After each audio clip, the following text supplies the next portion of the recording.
Hello and welcome to Saxon, England. It's a wonderful time to... Oh, Christ, they're back!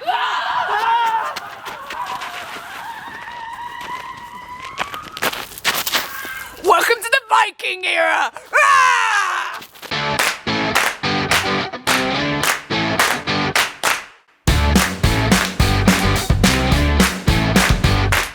Stop. That's what us monks say to Vikings because we don't believe in fighting or killing or violence. But seriously, stop calling them Vikings. That's factually incorrect. The Old Norse noun Viking meant overseas exploration, while the word Viking-er actually meant the the word Viking-er actually meant the person who got on the boat and went on the explorations. So by that logic, not everyone who came from Scandinavia was a Viking, a Viking-er. That's sort of like generalizing and saying everyone from England are tea drinkers, or everyone from America are cowboys, or everyone from Wales are sheep fun lovers. Fun lovers, they love having fun with sheep in Wales.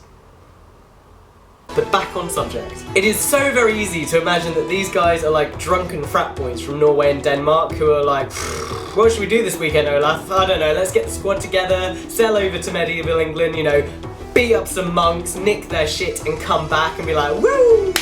That was great, let's do it again sometime. I mean, it's not entirely untrue. Some of the Vikings did do that. The earliest record that we have of Norsemen coming to England comes from 787 AD, and it didn't really go quite as the Norsemen intended. And they farm in this area. Oh, hi guys! Welcome to England!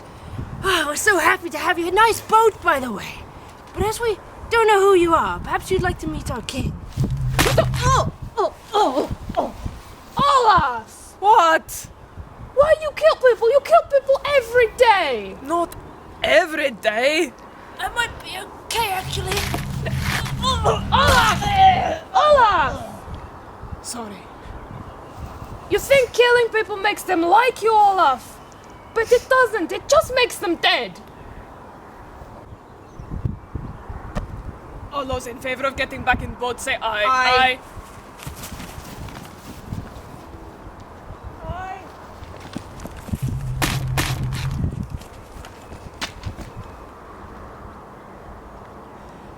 And they don't actually come back to England for another 10 years. It's almost like the Norsemen were like, ooh, do you think they've forgotten yet that we stabbed that guy? Do you think maybe, do you think it's okay for us to go back yet? So the Norsemen come over and instead of going south to Dorset, they go up and they go north to Lindisfarne. And here they find a monastery.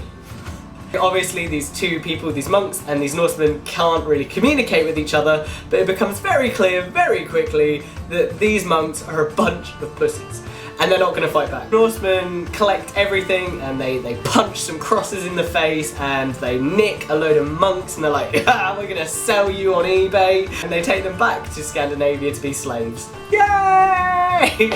But the Norsemen keep coming over to England and raiding and pillaging until they've done it so many times that they don't even have to do it anymore. They've just got such a reputation in England for being the bad guys that the English are afraid of them.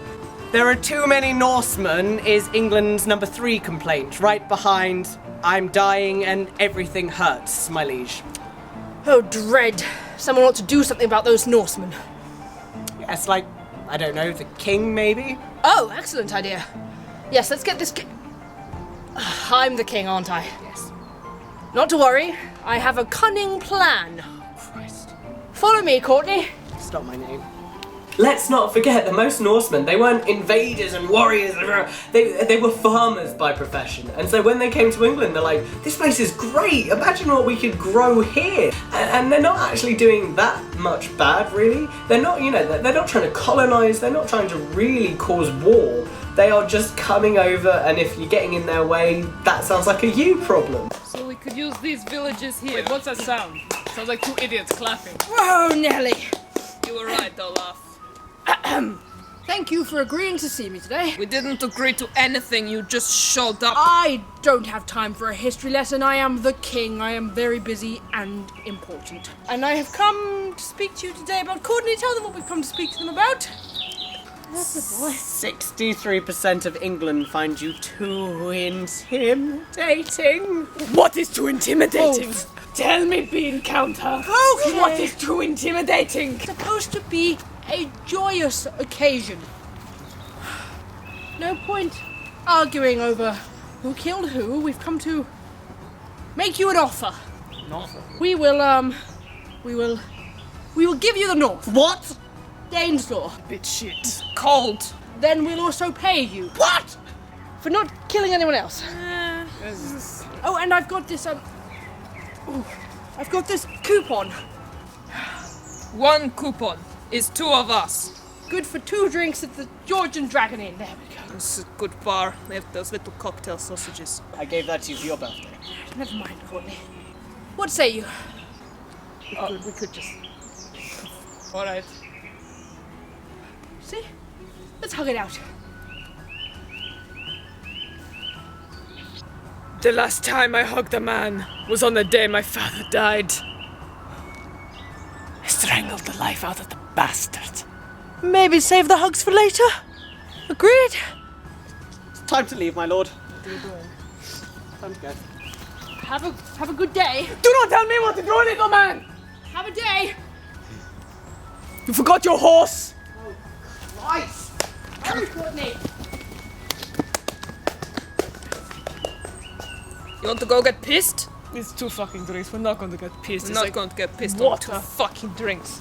Oh, and about that coupon, terms and conditions. Do not tell me about the conditions now! The Norsemen were quite welcome in England because they brought this whole load of culture, and the Christians saw pagans that they could convert to Christianity, so it was sort of a win-win for everyone. And there were a lot of Norsemen who did convert to Christianity. And the most amazing thing is we've actually found molds recently, which shows that they were casting amulets, which would represent not only Thor's hammer, but crucifixes as well, so that people could be like, yeah, blood, I represent the North and I represent the Christian God all at the same time. The Norsemen brought over all their trade, all their culture, and they also, more importantly, brought over their language. If you heard the original Old English, you probably wouldn't be able to understand it. It would sound very Dutch, it would sound very Germanic. So what changed it so drastically? The Norsemen. Even the most successful Norman invasion from France in the Great 1066 wiped out all of the Danish culture from England, apart from the language. I mean, we get thousands of words from the Norsemen, but some of them we get things like Skilled, berserk, dirt, rotten, mistake, cake, weak, happy, husband, law, hit, die, scary, ugly, wrong.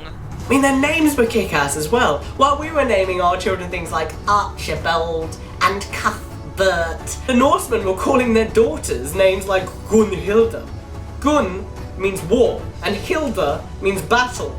So if you're so kick-ass that you can name your daughter War Battle, you're not going to be messing with these guys. And of course, while they were changing tradition and evolving language, the best thing that the Norsemen of course were known for was being the best seamen. Stop. None of that. I'm a monk. I will not have you thinking about that sort of thing in my presence. I mean, they did good in boats. These guys were able to cross the Atlantic without the use of a compass. The Norseman Leif Erikson actually discovered Canada nearly 400 years before Christopher Columbus crossed the Atlantic. I swear to God, if Christopher Columbus was alive today, he'd be that sort of prick that goes on YouTube and writes LOL first on a video that already has 800,000 views. Whoa, why does history remember them as vicious, bloodthirsty barbarians when they were actually just sort of like farmers who wanted to trade with the locals? Norsemen couldn't write down their history because they didn't really have a formalised way of writing. Yes, they had runes, but these were mainly used for spells and incantations, or to sort of say who had been there, like graffiti. The Norsemen essentially wrote in emojis, but who could read and who could write?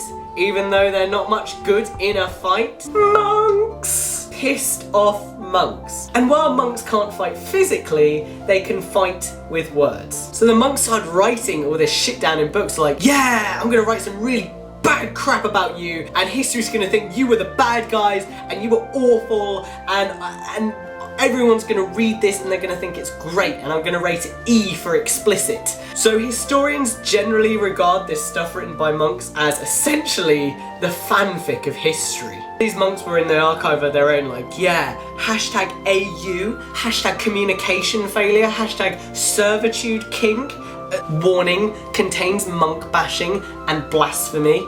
And that is why we remember them as drunken frat boys, because monks like me got to write the history books. Now, if you'll excuse me, brothers and sisters, I have some alternative facts to write. Yes, for Domine, Domine,